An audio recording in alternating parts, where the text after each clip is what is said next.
Hello everybody and welcome back to Itakshila classes. My name is Vasundhara Thakur and today we are going to be talking about one word substitution. तो मेरे पास कुछ practice questions है and उसमें मैं आपको explain करूंगी how to actually solve one word substitution questions. Not just for CDS, ND or AFCAT, but if you're preparing for any sort of exam, I think this would be of great help. तो चलिए start करते हैं first question से, जिसमें हमारे पास है animals living in water. अब आप देख सकते हो ये एक बहुत ही इजी क्वेश्चन है, right. Animals living in water, सबसे पहला ऑप्शन हमारे पास है mammal. So mammal definitely can not be the answer. हमारे दूसरे ऑप्शन में है aquatic, then we have amphibian and then we have gregarious. तो अब अगर आप ध्यान से देखो, aquatic comes from the word aqua. Aqua का मतलब होता है वाटर, ठीक है. एम्फिबियंस कौन होते हैं? Animals that can live in water as well as on land. So amphibian is not the answer. अब ये तीनों तो चलो एनिमल ग्रुप है. ग्रिगेरियस का मतलब क्या होता है? बहुत इंपॉर्टेंट वर्ड है. अगर मैं कॉम्पिटिटिव एग्जाम के रिस्पेक्ट में बोलूं तो ग्रिगेरियस को आप ग्र यानी ग्रुप, इससे याद रखिए. एनिमल्स और people who like to be in groups, जैसे कि आपने देखा होगा कैटल, ये सब हमेशा ग्रुप में रहते हैं, है ना. They are never alone, so they are gregarious. Gregarious का मतलब अगर मैं आपको बताऊं होता है sociable. one who always lives, or animals or people who always live in groups. So this is not the answer. Definitely the answer would be aquatic. ठीक है, ये तो बहुत इजी था, एक बहुत बिगिनर क्वेश्चन था, तो इसलिए बहुत सिंपल था. नेक्स्ट हम मूव करते हैं, person who steels the works of others. अब देखिए, पॉपुलर तो नहीं हो सकता, हम एलिमिनेट करते हैं. नेपोटिज्म, आपने बहुत बार ये वर्ड सुन लिया होगा. अब तो नेपोटिज्म का मतलब होता है फेवरेटिज्म, जब आप अपने ग्रुप के लोगों को, अपने एसोसिएट्स को ही काम करने का चांस देते रहते हो और बाकियों को नहीं देते, दैट इज नेपोटिज्म. तो ये तो डेफिनेटली आंसर हमारा नहीं है. बचता है प्लेजरिज्म एंड प्लेजरिस्ट. ठीक है, देखिए, plagiarist is a person, plagiarism is that concept. तो हमारे पास सिंपली हमें पूछा हुआ है कि पर्सन जो ऐसा करे, तो आंसर हमारा क्या होगा? प्लेजरिस्ट. प्लेजरिज्म इज द कॉन्सेप्ट जिसको हम चोरी करना कहते हैं, लेकिन उस चोर को हम क्या बोलते हैं? प्लेजरिस्ट. तो हमारे पास इसका आंसर क्या रहेगा? सी. ठीक है, I hope this is visible to you. A song sung at the death of a person.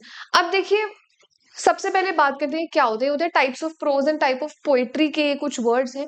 सबसे पहले हम बात करते हैं sonnet. Sonnet is basically a 14 line poem. 14 lines की जो पोएम होती है उसको सोनेट कहा जाता है. It is of 2 part. 6 lines को हम सेक्सटेट बोलते हैं और जो बची हुई 8 है उसको हम ऑक्टेट बोलते हैं. ठीक है, ये इतनी इंफॉर्मेशन इंपॉर्टेंट नहीं है, बस याद रखिए it's a 14 line poem. Ode का मतलब होता है ट्रिब्यूट, किसी के प्रेज में लिखी गई. ठीक है. एलेजी होता है a poem written in grief, दुख में कोई पोएम लिखी गई हो. इसी की जैसी एक साउंड करने में है यूलॉजी. यूलॉजी होती है जो किसी की तारीफ में कोई पोएम लिखी गई हो, दैट इज यूलॉजी. लिटर्जी होती है भगवान से related, related to God and worship. ठीक है, ये ना याद रखने पड़ेंगे आपको. चारों ही वर्ड्स इंपॉर्टेंट है, चारों ही वर्ड्स के अपने मीनिंग है, आपने चारों याद रखने. तो हमारा आंसर यहाँ पे क्या होगा? Definitely elegy. जब भी किसी की डेथ पे या ग्रीफ में, दुख में कोई पोएम लिखी जाए, उसे हम क्या कहते हैं? तो कोई भी गाना या पोएम जिसे हम कह सकते हैं, इट्स कॉल्ड एन एलिजी. यूलॉजी होता है जब तारीफ में लिखी जाती है. सोनेट का मतलब होता है it's a 14 line poem. It could be related to anything, right. Next question that we have is one who pretends to be what he is not. जो दिखाए कुछ पर हो कुछ और, उसे हम कहते, इस कॉन्सेप्ट को बोलते हैं हम हिपोक्रेसी. मतलब डुअल नेचर होना. हिपोक्रेट का मतलब होता है जो कहे कुछ और करे कुछ, राइट. बाकी के हम देख लेते हैं. लायर नहीं हो सकता, एक्टर भी नहीं हो सकता. ठीक है. टर्न कोट होता है जो अपनी बात से पलट जाए, जो हर बात पे पलटता रहे. ठीक है. हिपोक्रेट एक पर्सन है जो मतलब दिखावेबाज है. One who tries to show an image, tries to portray an image but actually is not. So answer is hypocrite. ठीक है. नेक्स्ट वर्ड देखिए, deriving pleasure from inflicting pain on others. बहुत easy है ये, अगर आपने सेडिस्ट ये word सुना है। सेडिस्टिक एक ऐसे पर्सन को बोलते हैं जो दूसरों को दुख में देख के बहुत खुशी फील करे, that you are like sad, unhappy, I am very happy about it.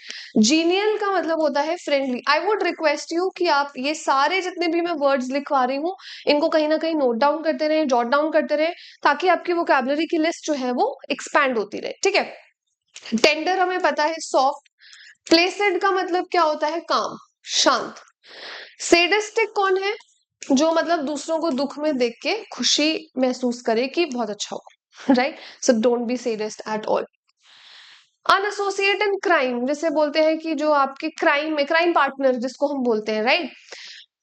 हम देखते हैं इन डिफरेंट वर्ड्स के मीनिंग्स क्या है। फिलिस्टीन का मतलब होता है इलिटरेट, अशिक्षित, जिसे हम कहते हैं पढ़ा लिखा ना हो, दैट इज फिलिस्टीन।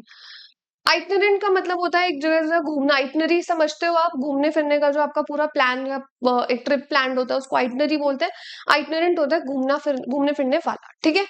कैलस का मतलब होता है इनसेंसिटिव, जैसे मतलब किसी के इमोशन से कोई फर्क ना पड़े। If I say that you are callous, it means that you are very indifferent to what others feel. And accomplice कौन होता है, जो आपको किसी काम को अकम्प्लिश करने में, अचीव करने में हेल्प करे। So accomplice is your partner in crime, crime partner, right. So somebody who helps you with the crime. A person who worships only one god, देखो गॉड के लिए जो एक रूट वर्ड हमारा है ना वो है थीज्म, और जो इसको प्रैक्टिस करे वो होता है थीस्ट, ठीक है। अब हम देखते हैं कैसे आता है। आपने वर्ड सुना होगा एथीस्ट, नास्तिक को बोलते हैं। तो जो गॉड में बिलीव ना करे, ए का मतलब ये होता है, ए वर्ड का मतलब ये, ए लगा दे कहीं, इसका मतलब कैंसल हो जाना। If somebody worships is a believer of God, जो भगवान में मानने वाला यानी आस्तिक, उसे हम बोलते हैं थीस्ट, ठीक है। ना मानने वाला है एथीस्ट। अब पॉलीथीस्ट क्या होता है, देखिए पॉली मतलब पता है आपको, मैनी, है ना। पॉलीथीस्ट मतलब जो बहुत सारे भगवानों में बिलीव करे। जैसे अगर हम हिंदुइज्म की बात करें तो we are usually polytheist, we believe in many gods, right. If I say monotheist, mono का मतलब वन होता है, सिंगल। मोनोथीस्ट मतलब one who believes in only one God, जैसे बहुत सारे religions they believe only in one God, not in many gods, right. अब ये रूट वर्ड GYN, गायनेकोलॉजिस्ट, आप सबको पता है gynaecologist is a doctor specialised in the problems of women और फीमेल्स। गायनी रूट वर्ड का मतलब ही क्या होता है, विमेन। और मेन के लिए रूट वर्ड क्या होता है, एंड्रो या एंड्री, ठीक है।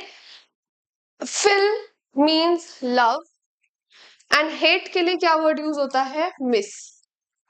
इसको याद रखना, बस आपके बहुत सारे वर्ड्स इजीली क्रैक हो जाएंगे, सॉल्व हो जाएंगे। ध्यान से सुनो। फिलोजेनिस्ट, somebody who loves women, ठीक है। somebody who loves women is known as philogynist. somebody who hates women will be called as misogynist. ये वर्ड आपने बहुत बार सुना होगा, he is a misogynist, right? You should not be misogynistic in your thoughts. somebody who hates women, miss का मतलब hate, GYN again का मतलब क्या होता है, women, right? Very simple. So what will be the answer? A person who worships only one god is monotheist. तो देखो एक रूट वर्ड से हम कितने सारे जो है वो सॉल्व कर सकते हैं। One who can not make any mistake, जिससे कोई कभी गलती ना हो। देखो इनऑडिबल आपको पता है तो ये आंसर नहीं हो सकता, जो आपको सुनाई ना दे। इनविजिबल, जो दिखाई ना दे। इलेजिबल का मतलब क्या होता है, देखिए एलिजिबल और इलेजिबल में बहुत फर्क होता है। एलिजिबल मतलब सूटेबल, ठीक है। इलेजिबल होता है हैंड राइटिंग, जैसे जो समझ ना आए, ठीक है। तो आंसर क्या होगा, इलेजिबल का मीनिंग क्या होगा, not easy to understand. Very important word, has repeated many a times in CDS. Illegible means something which cannot be understood, which cannot be read or comprehended, ठीक है। Infallible, देखिए fallacy का मतलब होता है error. Something which cannot make any mistake is infallible. So what is the answer? D. Right? इसी तरह आप मुझे कमेंट सेक्शन में बताएंगे कि इनविंसिबल, इनएक्सप्लिकेबल, इन सब के क्या मीनिंग्स होते हैं। और इंडेलिबल, कमेंट सेक्शन में मुझे बताएंगे, देखते हैं किसको कितना आता है। Indelible, invincible and inexplicable. Next, one who hates people. अब देखिए मिस एंड्रिस्ट की बात करते हैं। सबसे पहले mis means hate, andro means men. Somebody who hates men is misandrist. हमने क्या कहा? Hates people.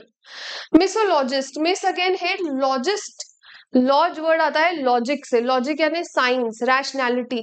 जिसको लॉजिक से, डिबेट से, आर्ग्यूमेंट से नफरत हो, one who hates logic is a misologist. Okay. Misogynist वही वन हु हेट्स विमेन। अब देखिए mis, hate, but home, anthrop क्या होता है? आपने एक सब्जेक्ट सुना होगा एंथ्रोपोलॉजी। एंथ्रोपोलॉजी में क्या पढ़ते हैं? Evolution of Mankind, right? Mankind कैसे आगे बढ़ा। तो एंथ्रोप का मतलब ही होता है ह्यूमन और Mankind. So if somebody is a misanthrope it means that he और शी हेट्स मैनकाइंड। इसका उल्टा होता है, जो ह्यूमन बीइंग से प्यार करे, इट इज फिलैंथ्रोपी या फिलैंथ्रोपिस्ट। सुना होगा आपने वर्ड, बहुत जरूरी है। Anthrop is mankind, phil is love. somebody who loves humankind, जो उनके लिए बहुत काम करे, ये क्या होता है? एक philanthropist. So misanthropist and philanthropist is clear. So what will be the answer? C. Right? Very simple.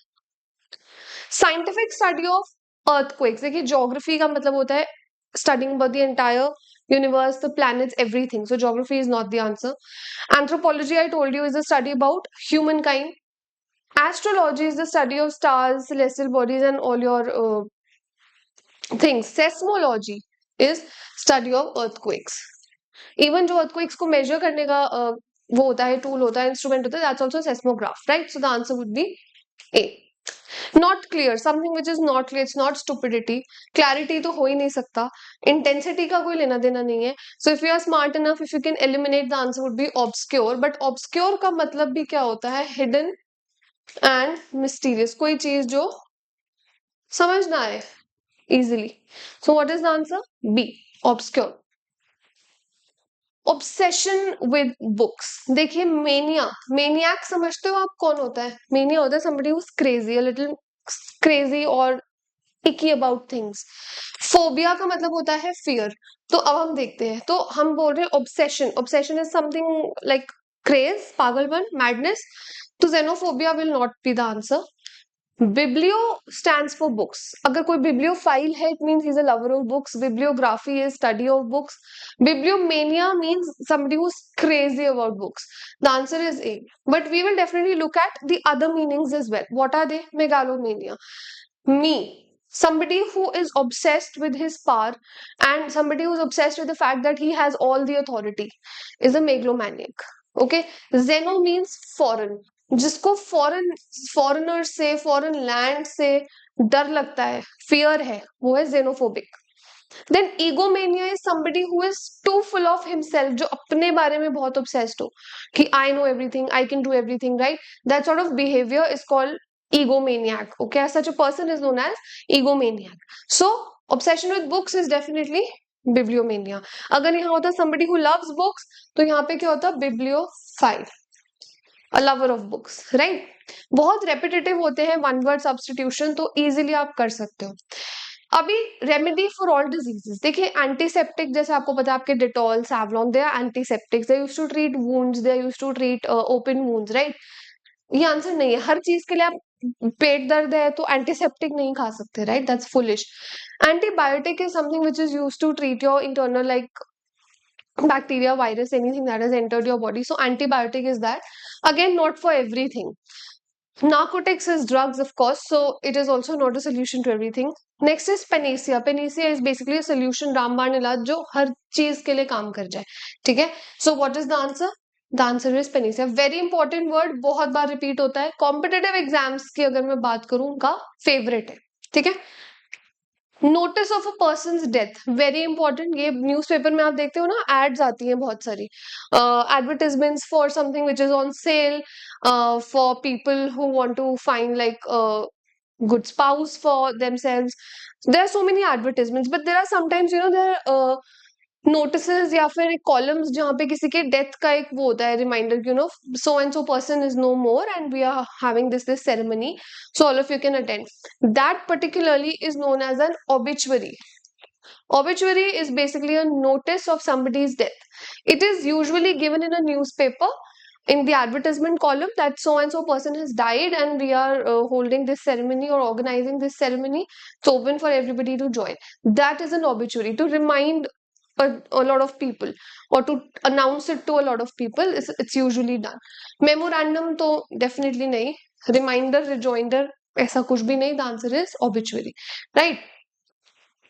So this was it for today. Thank you so much everybody for joining. I hope that you have learned something. I hope you have learned a lot of new words. I would request you to give me the answers of the questions that I've asked you in the comment section below. If you have any such requests, let me know that as well. And please like this video, share it to as many people as you can, comment and let me know if you have any feedback.